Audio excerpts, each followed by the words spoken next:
Olá, tudo bom? Nesse vídeo vamos fazer a correção comentada da avaliação diagnóstica de física aplicada online, tá bom? Referente ao segundo bimestre letivo, contemplando os conteúdos de termometria e calorimetria, ok? Acompanha comigo então, a partir de agora, a primeira questão.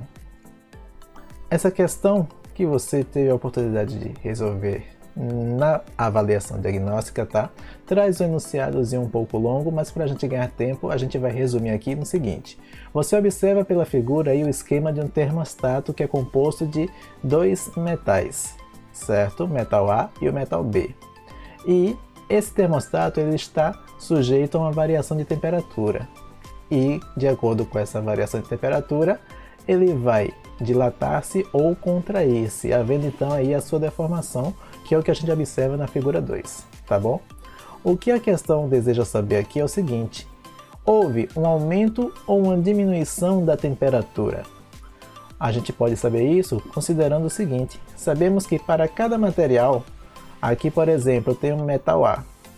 Para o metal A existe algo que nós chamamos de coeficiente de dilatação.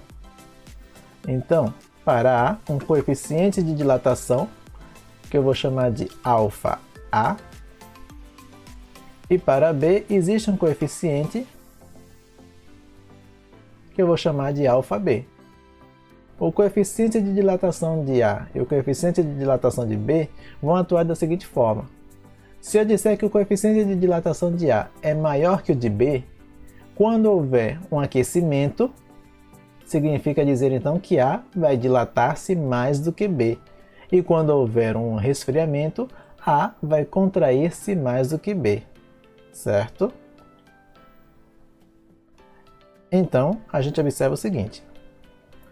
De acordo com o que aconteceu aqui na figura, eu posso ter então aqui duas hipóteses. Eu posso ter tido o aquecimento ou o resfriamento. Se o que aconteceu foi um aquecimento, se a temperatura aumentou, então eu percebo que A dilatou mais do que B. Tá vendo aqui, ó?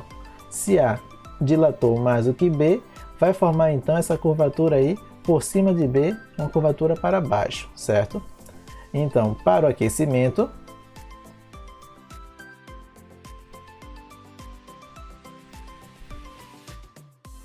o coeficiente de A é maior que o de B nesse caso.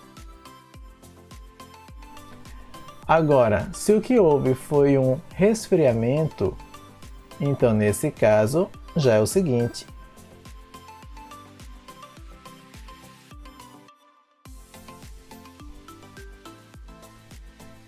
Para o resfriamento, o que acontece é a contração e não a dilatação. Ele diminui. Então, na diminuição da temperatura, se o que aconteceu foi essa deformação aqui, é porque então B contraiu mais do que A. Nesse caso, diríamos então que o coeficiente de dilatação de B seria maior que o coeficiente de A, certo? Com base nisso, então, nós vamos analisar as alternativas que foram propostas para nós, tá bom? Vamos dar uma olhada.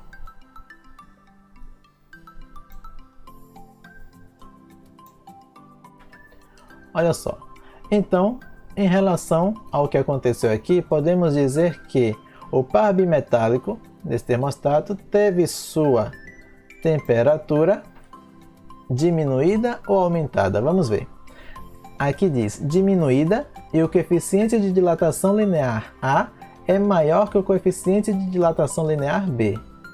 Ora, se foi diminuída, veríamos então que B contraiu mais do que A, então o coeficiente de B seria maior do que A, e não A maior do que B, então não é essa a primeira alternativa.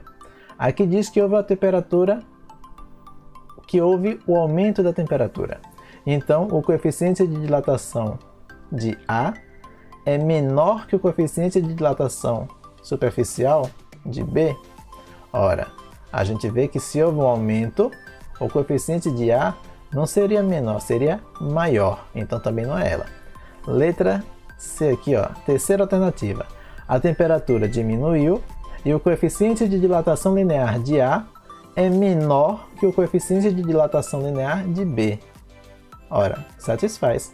Para a diminuição da temperatura, eu tenho então que o coeficiente de A, olha aqui, ó, é menor que o de B, já que o de B é maior que A. Ok? Então, eu posso dizer que essa alternativa aqui, ó, ela corresponde ao que a gente já tinha visto antes. Vamos conferir as outras aqui, ó. Aumentada e o coeficiente de dilatação linear de A é menor que o de B. Não, confere. Se houve um aumento, então a expansão de A foi maior que a de B, significa que o coeficiente dele deveria ser maior se foi um aumento de temperatura. E aqui diz que houve uma diminuição na última alternativa e o coeficiente de dilatação superficial de A é maior do que o coeficiente de dilatação superficial, então, que haveria em B. Ora, se houve uma diminuição da temperatura, significa então que houve uma contração, então B contraiu mais do que A. Então, não pode A ter um coeficiente maior do que o de B, mas sim o coeficiente de B ser maior do que o de A. Tranquilo? Vamos para a próxima questão? Olha só. Próxima questão diz o seguinte. Uma chapa de cobre utilizada em circuitos eletrônicos tem 60 cm de comprimento por 40 cm de largura, a 16 graus Celsius. A área dessa chapa, quando exposta a temperatura de 66 graus Celsius, é de... Bom, ele quer saber qual é a área dessa chapa quando houver um aumento da temperatura, considerando então que a partir desse aumento da temperatura haverá uma dilatação superficial. Tranquilo? Vamos ver como que a gente resolve isso? Olha só, precisamos então lembrar que para calcular a dilatação dessa chapa, a gente vai utilizar a seguinte formulazinha. Vamos dizer então que ΔA, que é a variação da área, vai ser igual ao coeficiente de dilatação linear, que é beta, vezes a área inicial vezes ΔT. E quem é o coeficiente de dilatação superficial? Ora, lembramos que o coeficiente de dilatação superficial é igual a 2 vezes o coeficiente de dilatação linear, alfa. Ok? E aqui, ó, ele deu o coeficiente de dilatação linear, que é alfa. Tá ok? Vamos lá. Quais foram os dados que ele nos deu aqui? Ele disse que é uma chapa de cobre que tem 60 cm de comprimento por 40 cm de largura. Então eu tenho aqui comprimento e largura. Ok? Isso aqui, como que a gente calcula a área disso aqui? Ora, a área disso aqui vai ser então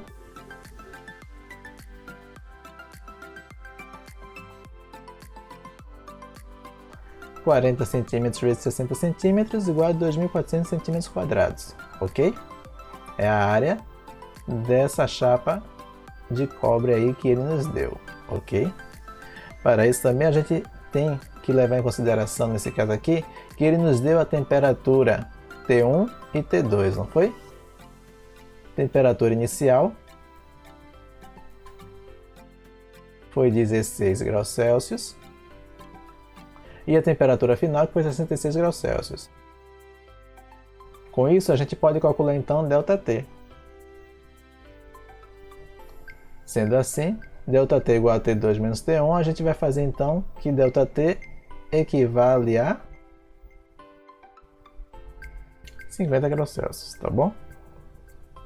Ora, a gente percebe aqui então que já temos os valores da área inicial, valor de ΔT, e o coeficiente de dilatação superficial então vai ser igual a quem? Vai ser igual a 2 vezes o coeficiente de dilatação linear. E quem é esse coeficiente de dilatação linear aqui? Esse coeficiente é esse aqui, certo? Esse aqui. Montando direitinho aqui a equação, vamos ter então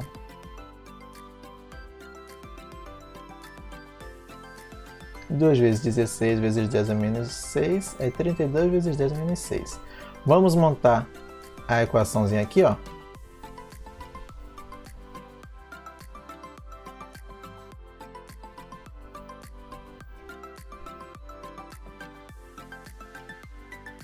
Aqui o valor de beta coeficiente de dilatação superficial, que está aqui, ó, 32 vezes 10 a menos 6, vezes a área inicial, certo? Vezes a variação de temperatura que está aqui, ó. Então, isso tudo aqui vai dar quanto? 32 vezes 50 vai dar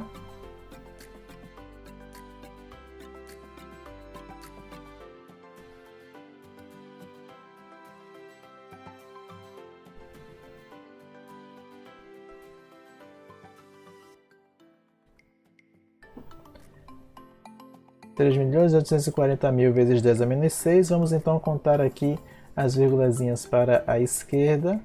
O número de casas representados pelo expoente, que são 6. Isso aqui vai resultar para mim em 1, 2, 3, 4, 5, 6. Ok.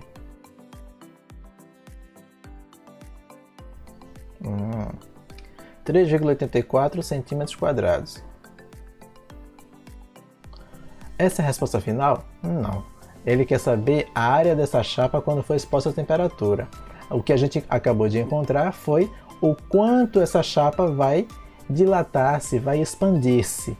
Mas a área total é justamente a área inicial mais a área que foi expandida, que dilatou, tá certo? Então a área total aqui, olha só, é igual à área inicial mais delta A que a gente acabou de encontrar aqui, certo? Então,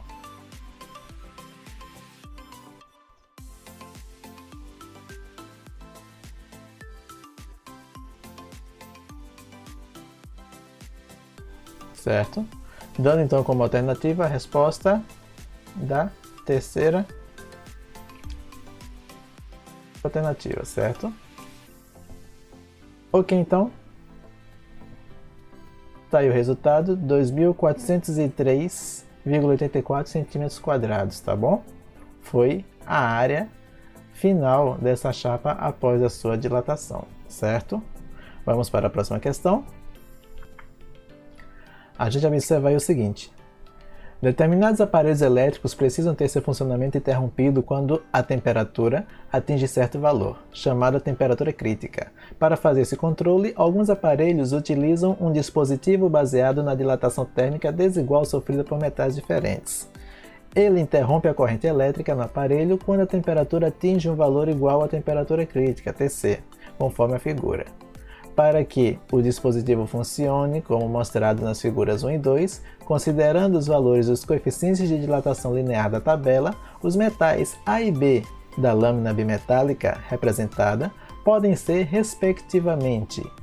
Ora, aqui a gente está observando algo semelhante à primeira questão que nós resolvemos há pouco, certo? Do qual mostrava justamente esse dispositivo que contém dois metais diferentes acoplados um ao outro, que contém então cada um deles coeficientes de dilatação diferentes.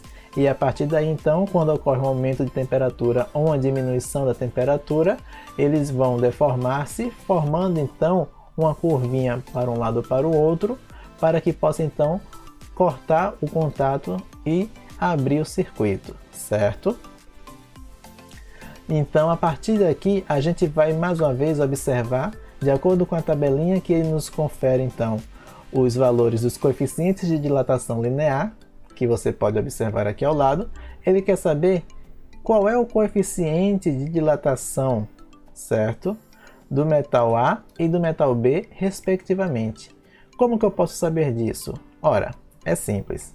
Se ele está dizendo aqui que, para que o dispositivo funcione, considerando os valores de dilatação apresentados na tabela, os valores dos metais A e B podem ser respectivamente quais? Eu vejo que houve aqui, olha só, uma curva para a esquerda mostra então que B dilatou mais do que A, certo? Se B dilatou mais do que A, fazendo então com que houvesse essa curva aqui, ó, para a esquerda, eu posso dizer então que B,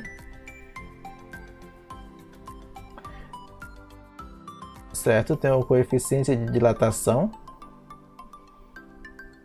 A com o seu coeficiente de dilatação aqui também, ó. Eu posso dizer então que B, o coeficiente de dilatação de B é maior que o coeficiente de dilatação de A, certo? Então, se ele quer saber quais são os coeficientes dos metais A e B, respectivamente, eu sei que o valor de A é menor que o valor de B nessa tabela. Então, eu vou simplesmente observar aqui os valores da tabela que correspondem a A e B, certo? Sabendo que o valor de A é menor que o valor de B, tá bom? Vamos ver isso aqui então. Zinco e ferro. O zinco apresenta o valor 64 e o ferro 12. Não corresponde. O valor de A não é menor do que B. 64 não é menor do que 12. Alumínio e ferro. Também não. Alumínio 24 e ferro 12. Zinco e alumínio. Zinco 64, alumínio 24. Não. Ferro e aço. O ferro tem 12 e o aço tem 11. Também não. Tem mais algum? Opa, tem mais um aqui embaixo. Olha só. Aço e alumínio. Ora, o aço tem 11 e o alumínio tem 24. Corresponde. 11 é menor que 24. Então encontramos aqui a nossa alternativa. Tranquilo? Olha só, uma questão de termometria aqui que diz o seguinte: ao ser atendido em um hospital no exterior, um bolsista de intercâmbio brasileiro é informado que está com a temperatura de 104 graus Fahrenheit.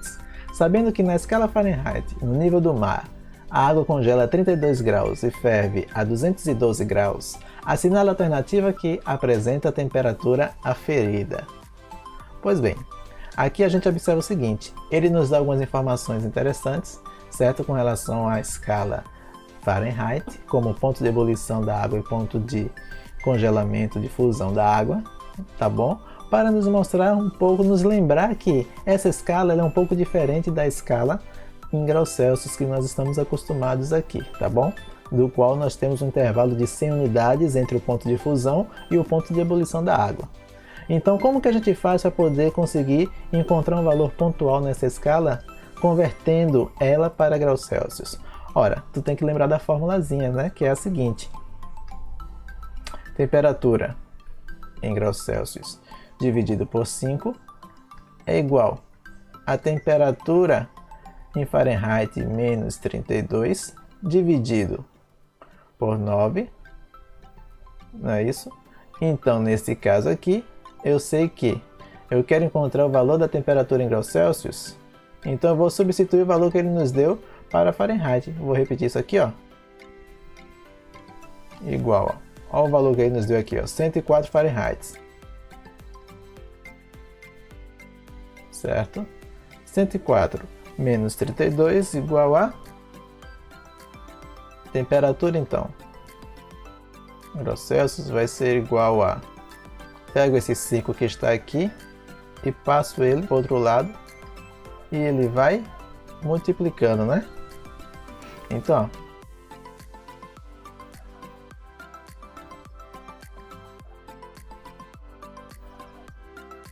360 por 9 igual a 40, certo? Então a temperatura encontrada aqui vai ser igual a 40 graus Celsius, tranquilo? Vamos para a próxima questão? Ok, olha só. Aqui a gente encontra uma questão um pouquinho diferente, que é o seguinte: o enunciado fala que em um dia típico na região centro-oeste é comum se observar uma amplitude térmica, que é justamente a diferença entre as temperaturas máxima e mínima de um mesmo dia, de 15 graus Celsius. O quanto equivale essa mesma amplitude térmica na escala Kelvin e Fahrenheit, respectivamente? Bom, é o seguinte, a gente vai lembrar que quando ele fala de diferença entre temperaturas máximas e mínimas, certo? Não é um valor pontual que eu quero encontrar a correspondência entre uma variação de temperatura.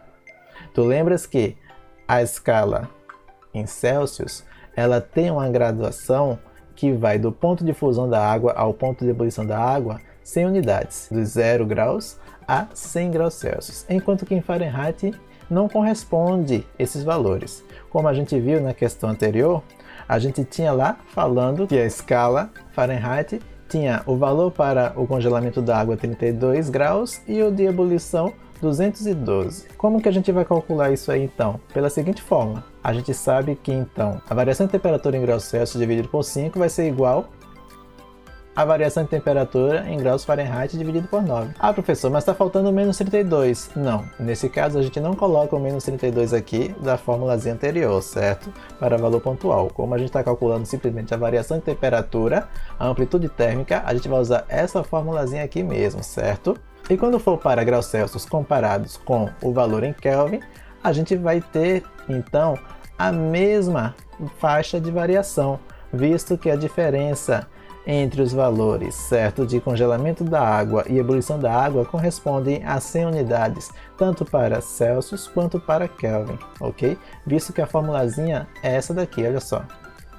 Também dividido por 5, e aí a gente vai poder cortar esse daqui com esse daqui, o que indica então que a variação de temperatura em graus Celsius é igual à variação de temperatura em graus Kelvin, ou seja, são os valores semelhantes, tá bom? Então já podemos de cara dizer o seguinte, que se ele diz que a diferença entre as temperaturas máxima e mínima em um mesmo dia era de 15 graus Celsius, qual é a variação de temperatura então em kelvins? Também vai ser o mesmo valor numérico, olha aqui, ó. Se a diferença de temperatura era 15 graus Celsius, vai ser igual a 15 kelvins, certo? Então eu sei que a primeiro valor é 15 Kelvin. E qual é o segundo valor? O segundo valor é o que a gente vai tentar encontrar aqui agora, olha só. Correspondendo a essa questãozinha aqui, ó, essa fórmula aqui, vamos substituir os valores. Variação de temperatura em graus Celsius, quanto era? 15 graus Celsius. Dividido por 5, igual a variação de temperatura em Fahrenheit dividido por 9. Nesse caso, quanto que a gente vai ter aqui? Pega esse 9 que está dividindo aqui e passa para lá multiplicando, né? Ó.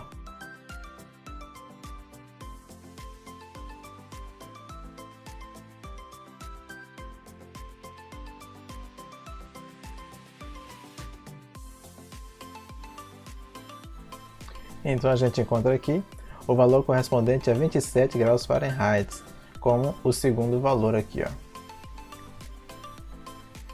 Então a minha resposta fica sendo a quarta alternativa aqui, 15 kelvins e 27 graus Fahrenheit, tranquilo? Acompanhe então agora a próxima questão. Diz o seguinte: os oceanos e a atmosfera são considerados reservatórios térmicos naturais. Para variar sua temperatura, é preciso uma quantidade muito grande de calor. Por conta disso, eles são os principais responsáveis por manter as variações de temperatura no planeta mais amenas e suportáveis para a vida. Na superfície da Lua, por exemplo, onde não existem oceanos e a atmosfera extremamente rarefeita, a temperatura em sua superfície varia de menos 176,1 graus Celsius a 116,9 graus Celsius. Qual característica física dos oceanos e da atmosfera possibilita essa propriedade? Ora, ele nos dá algumas alternativas aqui que a gente poderá conversar um pouquinho, que é o seguinte: calor latente elevado. Será que a principal característica física dos oceanos para possibilitar justamente aí, né, essa regulação da temperatura no planeta é o calor latente? Bom, o que é o calor latente?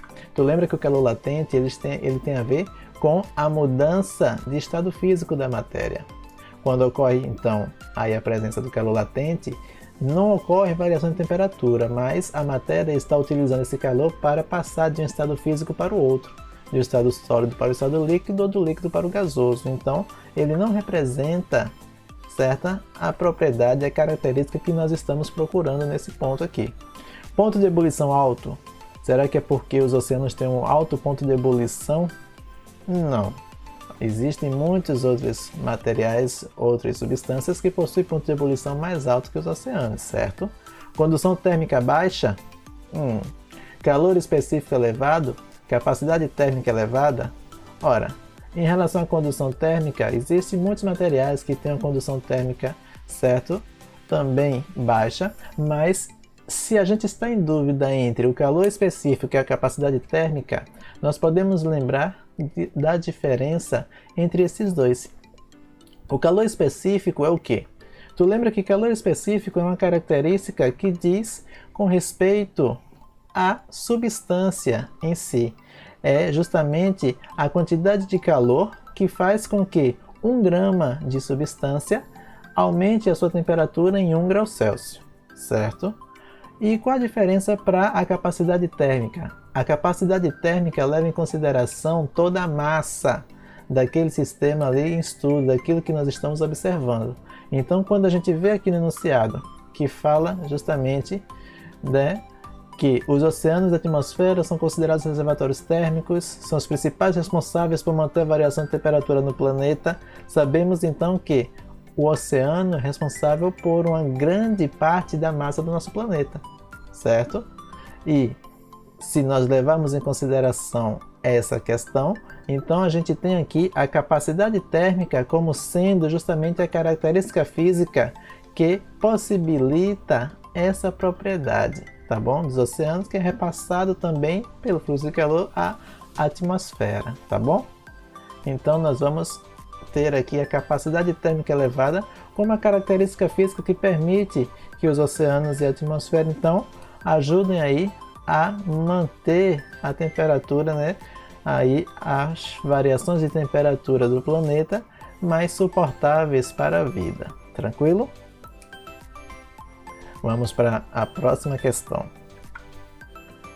Um bloco de madeira e outro de alumínio, isolados no meio ambiente, encontram-se em equilíbrio térmico. Nessas condições, podemos afirmar que, primeiro, a temperatura do bloco de alumínio é maior que a do bloco de madeira? Ora, a palavrinha que nós vamos nos atentar aqui é justamente essa daqui: equilíbrio térmico. O que é algo que está em equilíbrio? Tu sabe o que é, não é? Equilíbrio térmico, então, lembra que é quando ocorre o quê? Quando ambos os corpos passam a apresentar a mesma temperatura, não é assim? Então, basicamente, a temperatura do bloco de alumínio não poderá ser maior do que a do bloco de madeira se eles estiverem em equilíbrio, tá bom? O bloco de alumínio está cedendo calor para o bloco de madeira. Ora, ceder calor indica então que está havendo um fluxo, uma passagem, um fluxo de calor de um corpo para o outro. E isso não pode acontecer se o corpo está em equilíbrio, pois isso indicaria que um deles está com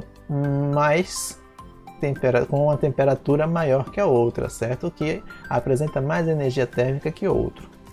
O fluxo de calor entre os blocos de alumínio e de madeira foi interrompido. Faz sentido. Se ele está em equilíbrio térmico, significa então que não existe, certo? Um deles com energia térmica maior que a outra para que ocorra então o fluxo de calor do mais quente para o mais frio. Por conta disso, então, se eles se encontram no equilíbrio, o fluxo de calor ele é interrompido, ok? Olha as outras alternativas. O calor está fluindo do bloco de madeira para o de alumínio? Não pode se está em equilíbrio. E o calor específico do alumínio é menor que o calor específico da madeira? Ora, até é, mas não é por conta da propriedade em relação ao equilíbrio térmico, tá bom? Então a gente vai ter aqui que no equilíbrio térmico, o que acontece no equilíbrio térmico? No equilíbrio térmico, o fluxo de calor entre o bloco de alumínio e de madeira, ele é interrompido, ok? Vamos então para a nossa questão seguinte. Um recipiente a céu aberto, conforme apresentado abaixo, contém gelo submerso em água líquida em equilíbrio. A temperatura e pressão do sistema são constantes, 25 graus Celsius e 1 atm. À medida que o tempo passa, pode-se afirmar sobre o sistema que a temperatura do sistema água e gelo no interior do copo permanece constante igual a 0 graus Celsius. Será que isso é verdade? Olha só, tu vê esse esquema da passagem do sólido para o líquido, a gente tem aí uma perda de energia, certo?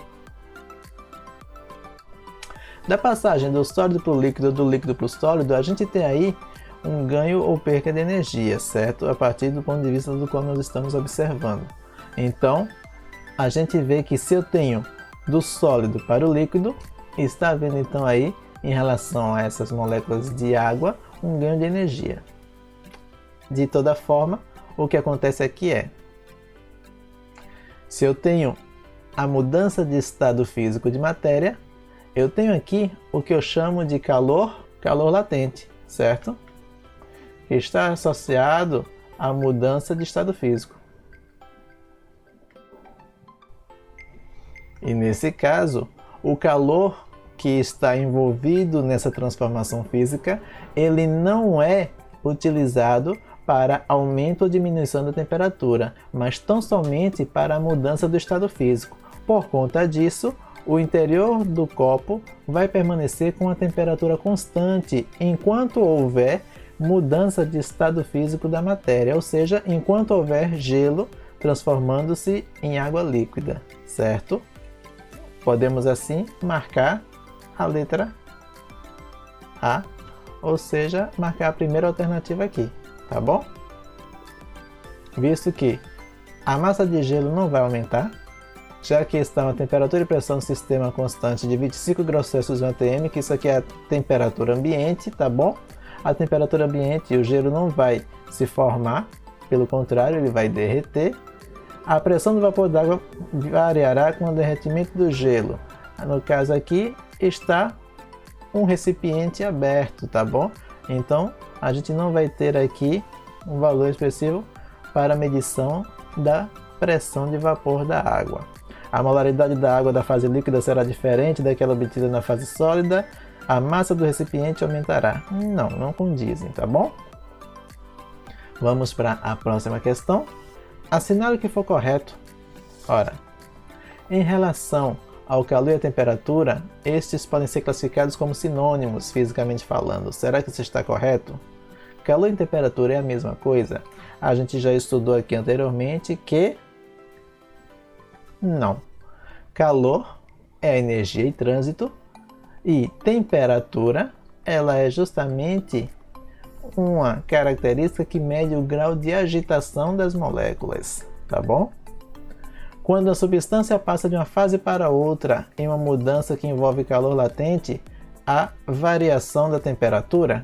Quando a substância passa de uma fase para outra, se está havendo uma mudança de fase envolvendo calor latente, não há variação de temperatura, tá bom?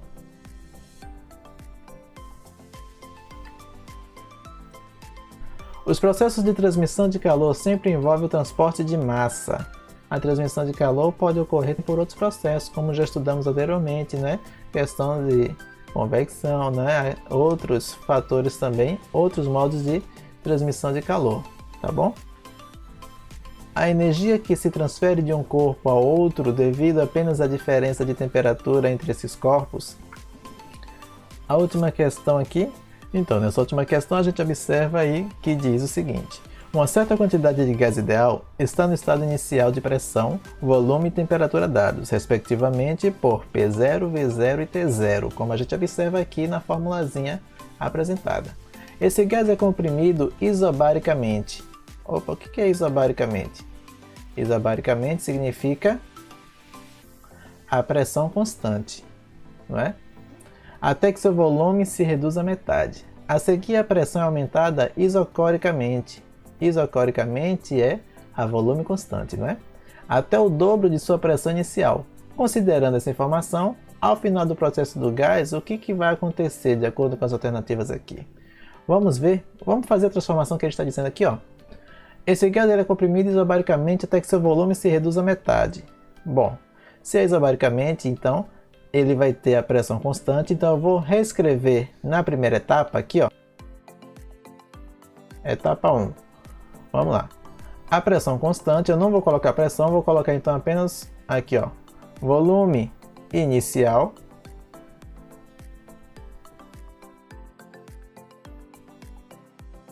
temperatura inicial é igual a volume final e temperatura final, beleza? Então, quem é o volume final? O volume final diz o seguinte, ó, até que seu volume se reduz à metade. Então ele diz que o volume final é o volume inicial dividido por 2, ou seja, é o volume inicial que foi reduzido à sua metade, ok? Substituindo aqui VF por isso aqui, nós vamos encontrar o seguinte.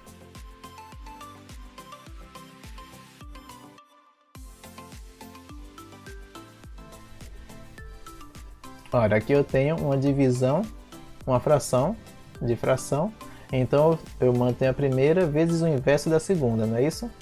Fazendo da seguinte forma.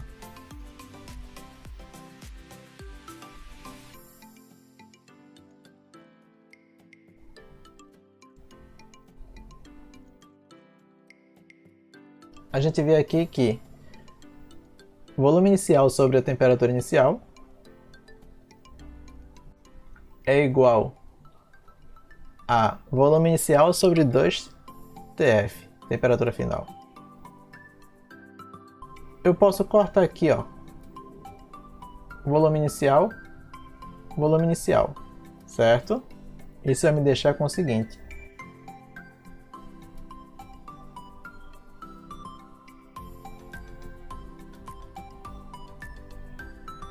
Nesse caso, eu chego ao resultado de que a temperatura final é igual à temperatura inicial dividido por 2, ok?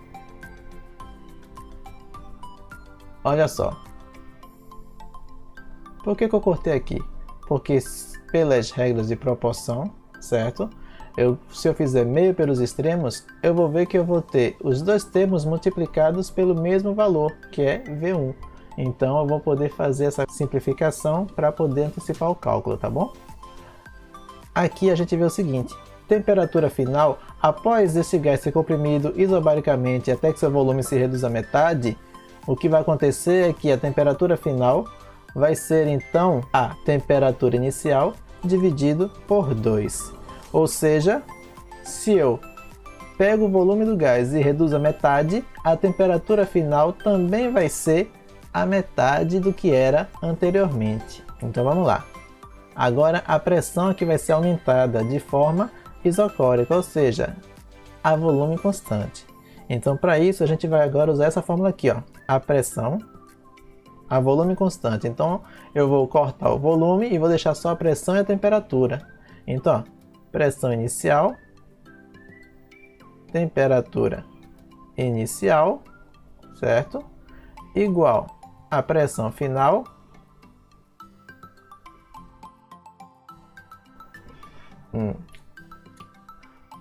A pressão ela foi aumentada até o dobro de sua pressão inicial. Então a pressão final vai ser igual a quem? A pressão final vai ser igual, aqui ó, pressão final vai ser igual ao dobro da pressão inicial, ok? E quem vai ser a temperatura inicial? A temperatura inicial, já que é um processo contínuo, essa é a segunda etapa, tá bom? Do que está acontecendo aqui, lembra? Primeiro a gente diminuiu o volume pela metade e agora estamos na segunda etapa em que estamos aumentando a pressão. Então, a temperatura inicial aqui vai ser a temperatura que nós tínhamos encontrado aqui, ó. Quem vai ser a temperatura de início? A temperatura que nós estamos encontrando aqui, ó.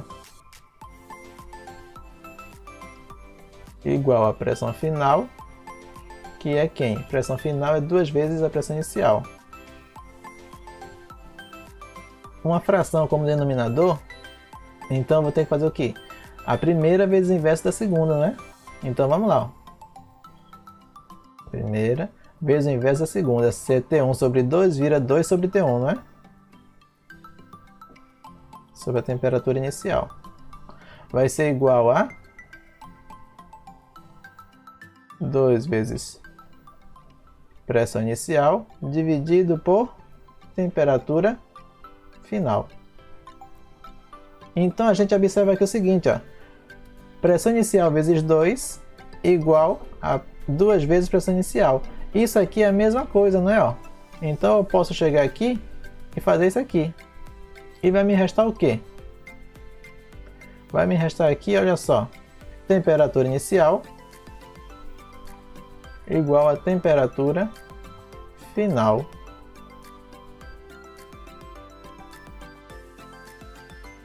Ou seja, a temperatura final, nesse caso, vai ser igual à temperatura inicial, mais uma vez. Considerando a informação, ao final do processo, o gás volta ao seu estado inicial? Não. Apresenta o dobro da temperatura inicial? Não, pelo que a gente encontrou aqui. Apresenta o mesmo valor do volume inicial? Não. Apresenta a mesma pressão inicial? Não. Apresenta a mesma temperatura inicial. Temperatura final igual a temperatura inicial, já que a pressão final é 2 vezes a pressão. A pressão final é 2 vezes a pressão inicial. O volume final, lembra que o volume final está aqui, ó. É a metade do volume inicial. Então, não é nenhuma dessas. Apresenta o dobro da temperatura inicial? Não. Ele vai apresentar a mesma temperatura do início, ok? Ficou então aqui a última alternativa como a nossa alternativa correta, tá bom? Então, a avaliação consistiu dessas 10 questões, certo?